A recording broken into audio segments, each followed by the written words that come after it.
Hi guys! So kagigising ko lang kasi may dumating kay Savannah na parcel. Yeah. Oo. Alam niyo ba etong parcel na to ay maniniwala ba kayo kapag sinabi naming halagang piso lang? Yes guys, piso lang. Alam niyo kung bakit?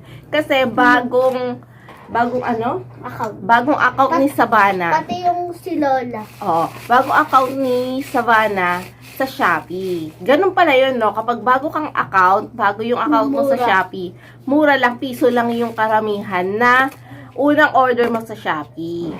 So, tingnan natin kung ano yung in-order niya na halagang piso. Ayan na, ito Yung piso kay yan Lola na. Oh. naman. Yung kay Lola, Dali, guys. dito ka, dali. Kay Lola, Dali. guys. Bag. Oo. Umusog tayo. Pati si Mama, gumawa na rin ng bagong account. Ayan o. Dali, tingnan natin. Buksan natin, guys. Piso lang yan. Talaga. Ay! Tingnan mo, oh! Talagang piso meron siyang mini pan. Color pink. Wow! Ang galing. Tingnan mo, oh. Baka naman hindi gumagana yan. Tingnan natin. Ay, naman siya. Yung ano. Tingnan natin. Oh, piso to. Tingnan natin. Ano to? Tayuan.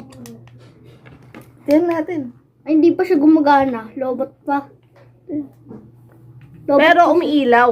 Ayan o, umiilaw siya. Lobot pa, guys. Ibig sabihin gumagana siya kasi lobat pa lang. Pero, sa halagang piso, may mini pa rin. Wala. Ba't gano'n? Mini pa rin. Wala. Ba't gano'n? Ba't gano'n?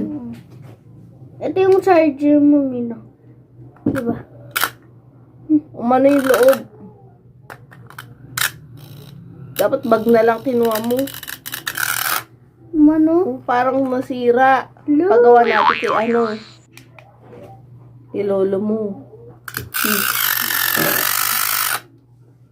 Sira agad. Masira agad. Yung charger mo. Ang cute to. Sabihin mo kay lolo mo. Okay, guys. Paano natin kay lolo? Nako! Unang bukas pa lang nasira na. Kasi alagang piso lang eh. Pero tingnan natin kung maayos ni lolo mo. Ha? O Ito kaya, yung charger. kasi kapag chinarge mo yan, maingay eh. Ibig sabihin sumabit yung fan. Tingnan natin mamaya. Kay lolo. O, lobot pa. Antayin natin Charger guys. to Charge yun. siya muna. Okay, guys. Bye.